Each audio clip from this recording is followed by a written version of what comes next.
Donald Trump just hit John Deere with a major blow, and it's causing a stir across the agricultural world. The president has announced plans to slap a whopping 200% tariff on John Deere imports after the company revealed they'd be shifting much of their manufacturing to Mexico. Trump didn't hold back, saying, "If you do this, we're putting a 200% tariff on everything you try to sell to the U.S."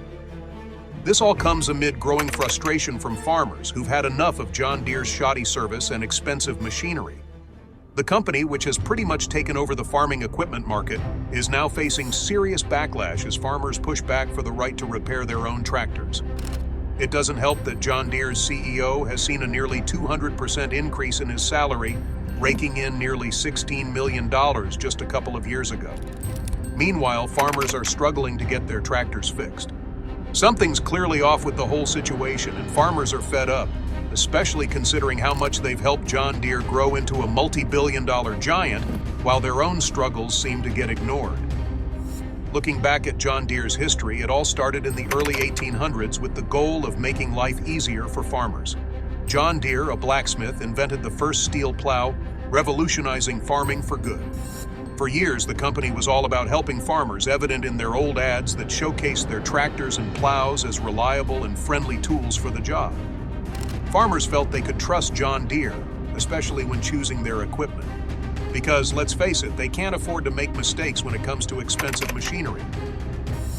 This partnership used to work wonders for both John Deere and the farmers, helping feed the country. But in recent years, that relationship has started to feel a bit broken, and it seems like John Deere has forgotten where it came from. So what happened? John Deere, now worth billions, decided to take a drastic turn in how they operate. The company has started relying more on software to lock farmers out of their own tractors. The shift to high-tech machinery packed with software has left many farmers in the dust, especially those who didn't sign up for a coding course. Now, instead of just fixing what's wrong with their machines, they're completely shut out from doing any repairs themselves. It's honestly ridiculous. Farmers can't even use the tools they've paid for because of some strange software glitch. It's like driving a car and suddenly being locked out, unable to access your own vehicle. Before all this tech took over, farmers could simply grab their toolbox and get to work on any issues with their tractors. They got to know their machines inside out, which made them feel connected to the equipment they relied on. But those days are over. Now, when a tractor breaks down, it's not just about swapping out a part. It's about diving into the programming and hunting down a bug in the system. The problem is, farmers can't reset the issues themselves. Instead, they have to wait for a John Deere dealer to come and unlock their tractor, and that wait can cost them a fortune in lost crops. One farmer shared that a simple glitch with their computerized tractor could cost them 2.5 days of work, especially during busy planting or harvesting seasons. That's a huge deal when you're already short on labor, and losing a tractor isn't an option if you want to meet your goals. Every hour lost means money down the drain, and in an industry where turning a profit is already tough, these problems only make things worse. When it comes to small issues with their tractors, farmers are now forced to call a dealer no matter what. It's not only a huge waste of time and money, but it also feels like a slap in the face to farmers who've spent years learning how to fix their equipment. These are the same people who could take apart their tractors in their sleep and put them back together. They are more than capable of handling repairs themselves, but the new John Deere models don't even give them the chance. One farmer described the issue as not even being a problem with a physical part. It's just a technical glitch that needs a reset. Denying farmers the ability to fix something as simple as that is a real insult to them. It completely goes against what being a farmer is all about. Farmers used to be known for their problem-solving skills and their independence. They took pride in being able to provide for themselves and fix things on their own without needing anyone's permission. It was all about hard work and drawing on past experience. But now, instead of getting their hands dirty and fixing something themselves, they have to wait for a John Deere software technician. For such a self-sufficient group of people, that's a huge issue. Naturally, lawsuits are starting to pop up everywhere, with farmers demanding the right to repair their own equipment. It feels like a betrayal of the deep bond that has existed between John Deere and its customers. For years, this company walked alongside farmers, understanding them at their core. But this drastic shift in how things are done completely ignores what makes a farmer a farmer. It's not just about inconvenience or throwing money away, it's about independence. Technology keeps advancing, and while most of us are riding the wave, it's leaving farmers behind. John Deere insists that their new approach isn't meant to lock out farmers, but rather to protect their intellectual property. The problem is, farmers aren't asking for more access to steal from a company they've already bought expensive machinery from. They're asking for the right to protect their livelihoods. And as if that wasn't bad enough, John Deere has another trick up their sleeve. It might seem a bit strange that John Deere, a company worth billions and having some of its best financial results in years, is also in the news for laying off hundreds of workers. Well, here's the kicker. John Deere is now shipping a significant number of jobs to Mexico. And we're not talking about a few outsourced roles here and there. Around 600 jobs in Illinois are being lost, leaving many local workers out of a job. Now, some might say, well, companies move operations overseas all the time to stay competitive. And that might be true in some cases. But here's the twist. While John Deere is cutting hundreds of jobs, they're also posting some of their most profitable quarters ever, with profits reaching over $7 billion. So, what's really going on here? According to John Deere's leadership, the decision to move jobs was due to the rising operational costs in the United States. Sounds reasonable, right? But when you look at their sky-high profits, it's clear that they're prioritizing money over people, getting greedy with their success. This move isn't just affecting factory workers, it's also hurting farmers, who are facing even more challenges getting their equipment repaired. With fewer workers in the factories, fewer people know how to fix these machines. And on top of that, farmers can't repair their own equipment, thanks to John Deere's paranoia about someone trying to steal their software. One farmer summed it up as a loss of control over their own business operations. And the timing couldn't be worse. John Deere made this announcement right before Christmas, leaving their loyal workers with a pretty lousy way to ring in the new year. Meanwhile, John May, the CEO of John Deere, is getting a raise of around $10 million, all thanks to their amazing year. No one would begrudge a company for wanting to make a profit, but there's got to be a balance between chasing the money and staying loyal to a customer base that's been supporting you for almost 200 years. John Deere used to stand by its creed of helping farmers succeed, but now it feels like they're only interested in filling their pockets. Honestly, the message all of this sends is pretty disappointing. John Deere is telling farmers that they don't trust their integrity, and it seems like they don't care much for the workers who build their machinery either. This is a complete 180 from how the company operated when it was first founded. But the farmers aren't having it. They're fed up and coming together to make sure this issue gets the attention it deserves. The right to repair movement is gaining momentum, with some of the country's most important workforces standing up against one of the world's most powerful corporations. Farmers are tired of being treated this way and losing control over the very equipment they've paid for. To keep up with their tight schedules, many farmers have turned into DIY hackers trying to repair their own machines. But this isn't just a few disgruntled farmers anymore. This has turned into a massive legal battle that could change the game for good. The farmers are claiming that John Deere has a monopoly on repair services, and they've had enough. In response, John Deere has filed motions to try to get the lawsuit dismissed, essentially saying they make the rules and have the power. But farmers aren't backing down. They won't let themselves be intimidated by a company that's trying to control them. This fight is quickly turning into a bigger issue than just John Deere versus farmers. People from other industries are starting to take notice of how they're being treated as little more than cash cows. Take printers, for example. Now they require subscriptions to print more than a certain number of pages a month, and you need an email account just to use your own printer. This lawsuit could change how we think about ownership forever. If farmers can't claim ownership over equipment they've spent thousands or even hundreds of thousands of dollars on, what happens next? Will they no longer be able to lay claim to their own farms? The outcome of this legal battle could set a precedent that affects us all. This issue has quickly spread beyond the farming community because when farmers struggle, it affects everyone. That struggle trickles down to the everyday consumer. This domino effect has the potential to impact anyone who eats and could even reshape the whole economy. Farming is the backbone of the economy. It's truly irreplaceable. Take corn, for example. It's the biggest crop in the U.S., bringing in over $75 billion a year. Then there's soybeans, which rake in over $51 billion, and wheat, which adds another $2 billion annually.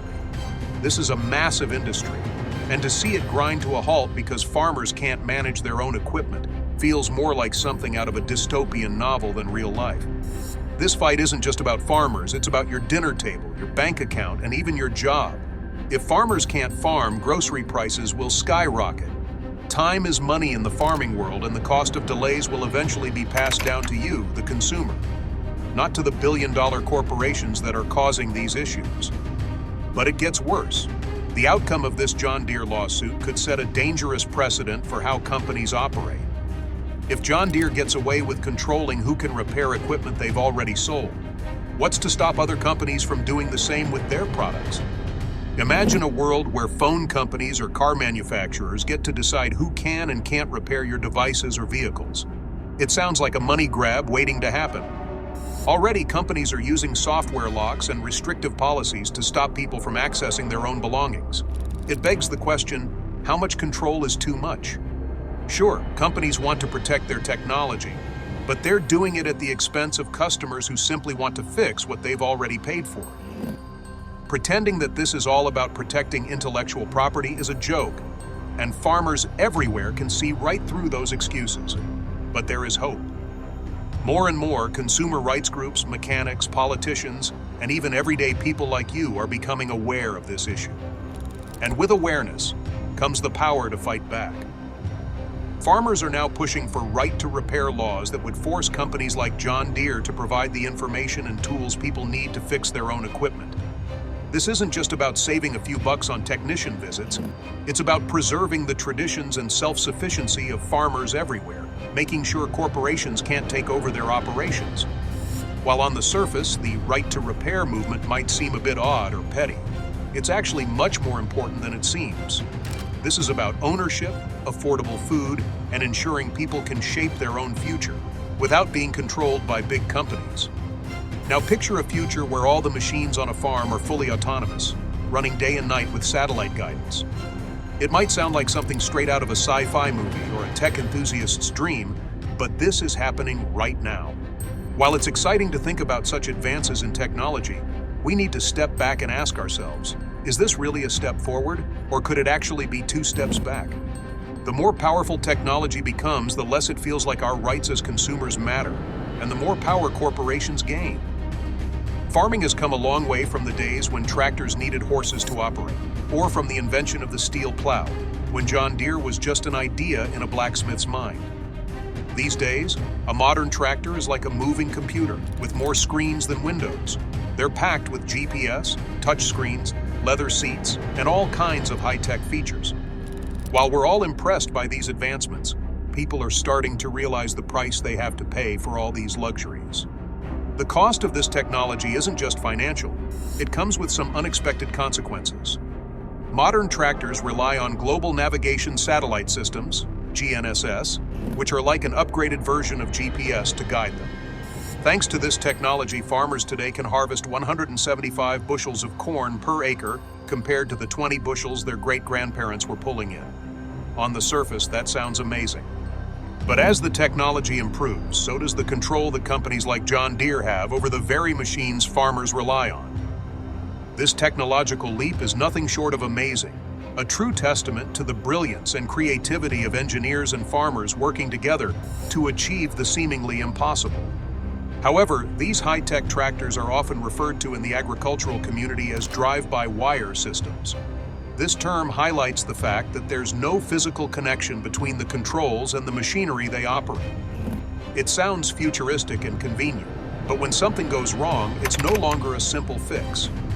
One farmer who's dealt with these issues described it as a complete disconnect. The problem isn't something tangible you can see and fix. It's in a space that's invisible and completely out of reach. Imagine standing next to a broken tractor, only to realize you need to debug the software to get it running again. It's a far cry from what farmers used to expect when they thought about fixing problems on their farm. This shift in technology has introduced a whole new world of repair challenges. Gone are the days when a farmer could just master their machine, learn its quirks, and fix it themselves. Now, Farmers need to be part mechanic, part IT expert. But even if a farmer had these skills, they still wouldn't be able to fix the equipment on their own because the software is locked down by John Deere. These repair restrictions are made even worse now that so much is controlled by computers. But it's not all bad news.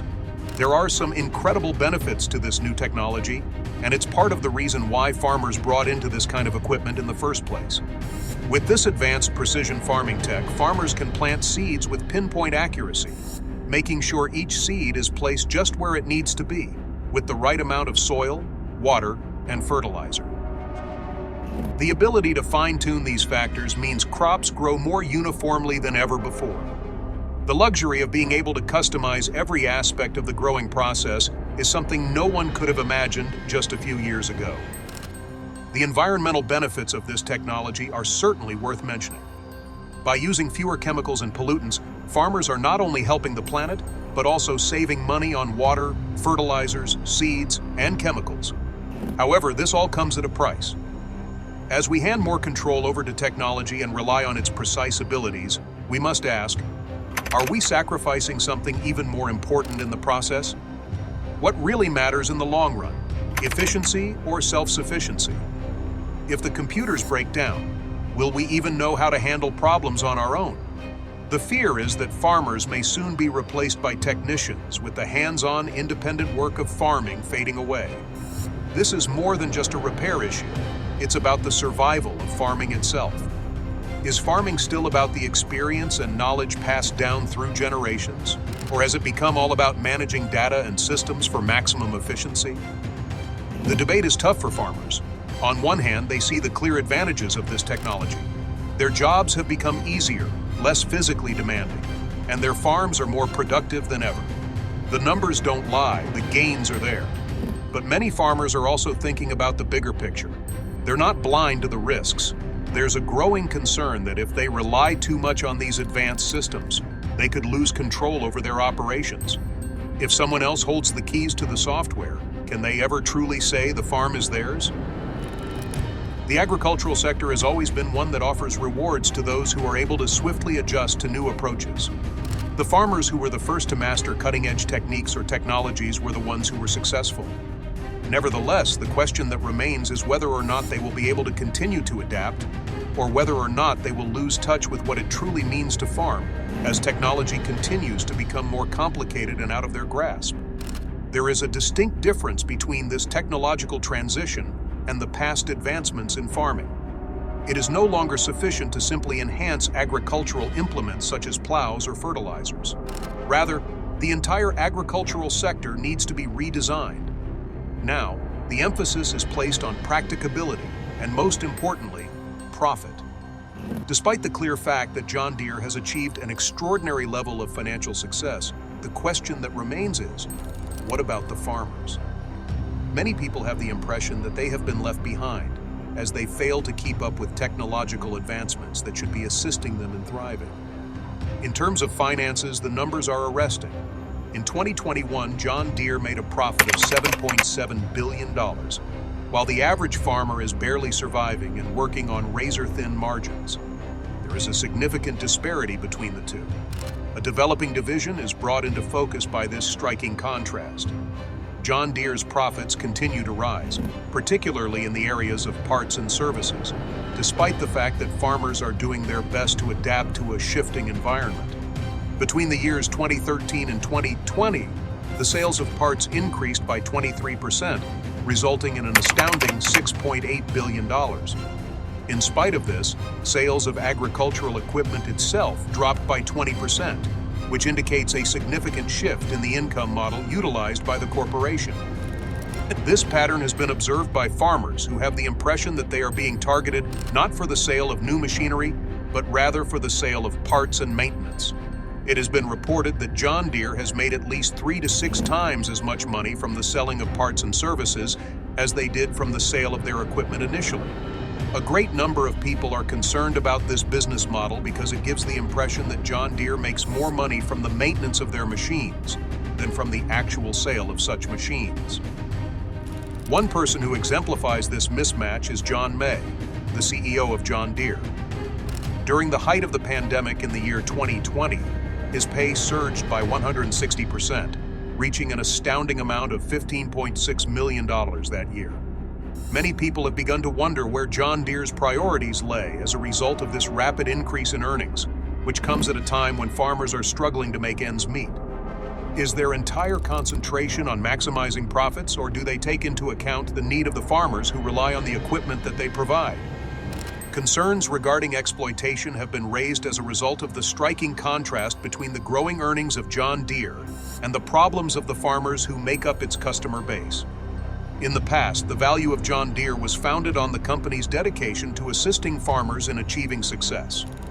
Over the course of time, however, it appears that the company's primary focus has changed toward boosting profits at the expense of those very farmers. This transition has been detrimental to both large and small farmers, having an effect not only on their means of subsistence, but also on the continuation of farming in the United States over the long run. The major problem is that farmers are unable to afford to repair their equipment, which is a growing problem. In the event that this pattern persists, it may result in the failure of farms, which would leave rural communities and small towns in a precarious position. These are the same towns that rely on agriculture for their means of staying alive and providing for their needs.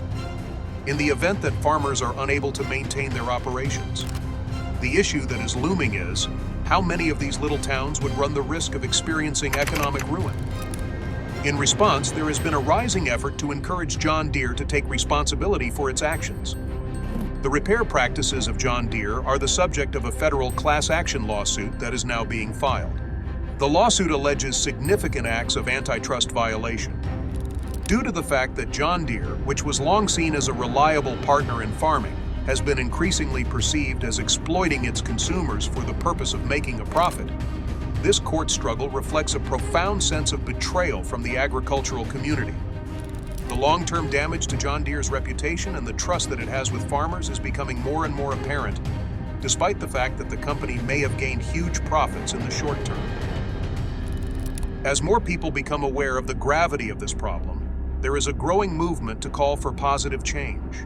It remains to be seen whether this dispute will lead to long-term consequences for John Deere's supremacy in the market, or whether the firm will be able to rebuild its relationship with farmers. Both of these outcomes are contingent upon the outcome of the debate. This issue is continuing to develop, and as it does so, the broader ramifications for consumer rights, ownership, and the future of farming are becoming more clear. It serves as a jarring reminder that businesses, regardless of how successful they are obligated to strike a balance between the pursuit of profit and the protection of the welfare of the people who depend on the things they provide.